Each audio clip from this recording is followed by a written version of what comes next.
Hello बच्चों, let's read this question. Question says how many of the following statements are correct. तो मतलब correct statement को आपको find out करना है। एक एक करके चेक करते हैं। फर्स्ट स्टेटमेंट क्या बोल रहा है? A second order reaction must be a biomolecular elementary reaction. So yes it is true. Yes true, क्योंकि यहाँ पे की कॉन्सेप्ट में देखो क्यों ट्रू है ये की कॉन्सेप्ट। जो रेट होता है वो डायरेक्टली प्रोपोर्शनल होता है किसके? रेट कॉन्सेंट्रेशन ऑफ रिएक्टेंट के, कंसंट्रेशन ऑफ रिएक्टेंट के। और रेट इज इक्वल्स टू कैसे लिख सकते हैं? रेट कांस्टेंट के into concentration of reactant to the power 2, ऐसे लिख सकते हैं। अगर आपका बायोमोलिकुलर रिएक्शन है 2A is converting into B, तो ये कैसी है? Elementary bimolecular reaction when reactants are same. Elementary bimolecular reaction when reactants are same, when reactants are same. और अगर यहाँ पे दो डिफरेंट रिएक्टेंट ले लूँ मैं, A plus B converting into C plus D, तो ये भी क्या है आपका? Elementary bimolecular reactant when the reactants are different. तो उसके लिए रेट कैसे लिखेंगे? रेट कांस्टेंट के into A concentration into B concentration.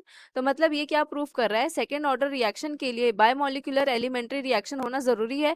But अगर मैं यहाँ कॉम्प्लेक्स रिएक्शन का एग्जाम्पल ले लूँ सपोज, तो वहां पे क्या हो जाएगा? कॉम्प्लेक्स अगर यहाँ पे लूँ, जो सेकेंड ऑर्डर रिएक्शन होती है, second order reaction can be complex reaction also, can be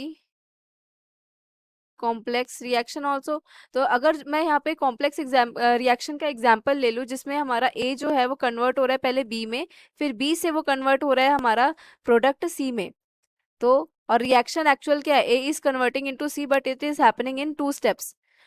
पहला स्टेप में क्या है? बी इंटरमीडिएट फॉर्म हो रहा है, that B intermediate is then converting into final product C. तो उस केस में भी आपका हो सकता है कि ऑर्डर ऑफ रिएक्शन क्या आ जाए? 2 आ जाए। तो इसलिए जरूरी नहीं कि आपका बायोमोलिकुलर एलिमेंट्री रिएक्शन ही हो तभी आपका जो है ऑर्डर ऑफ रिएक्शन 2 आ जाएगा।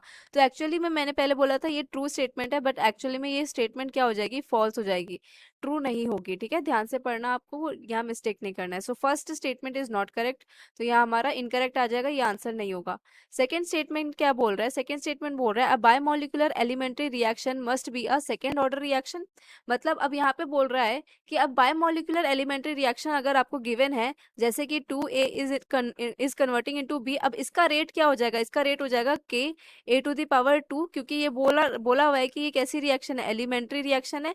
और यहाँ पे आपको दिख रहा है 2 मॉलिक्यूल्स ऑफ A है, तो ये बायोमोलिकुलर है। तो इसके इस केस में हाँ, ये पक्का पक्का से पक्का क्या हो जाएगा? ये आपका सेकेंड ऑर्डर रिएक्शन हो जाएगा, कंफर्म सेकेंड ऑर्डर रिएक्शन हो जाएगा। ठीक है, तो ये हो जाएगा आपका ट्रू स्टेटमेंट। ठीक है, now third statement. Third statement क्या बोल रहा है? Zero order reaction must be a complex reaction. Zero order reaction कैसे लिखेंगे? रेट कांस्टेंट के कंसंट्रेशन की पावर 0। तो यहाँ से रेट जो होता है वो रेट कांस्टेंट के इक्वल आ जाता है। बट यहाँ पे क्या ऐसा थोड़ी होता है कि आप रिएक्टेंट लेते ही नहीं हो, कोई ना कोई रिएक्टेंट होता है जो प्रोडक्ट में चेंज हो रहा होता है आपका, और वो रिएक्टेंट पे डिपेंड नहीं कर रहा आपका रेट ऑफ रिएक्शन। इसलिए हम यहाँ क्या कहते हैं? रेट ऑफ रिएक्शन क्या होता है? 0 होता है। बट अगर ऐसा प्रूफ करना है तो वो रिएक्शन क्या होनी चाहिए? वो कॉम्प्लेक्स रिएक्शन होगी जरूर, क्योंकि यहाँ पे आपका कुछ ना कुछ तो रेट जो कंसंट्रेशन है रिएक्टेंट का वो लेना पड़ेगा, बट वो हमारा रेट के एक्सप्रेशन में शो नहीं होता। तो ये किसको शो करता है? कि आपका जो जीरो ऑर्डर रिएक्शन है वो हमेशा ही कॉम्प्लेक्स रिएक्शन होता है।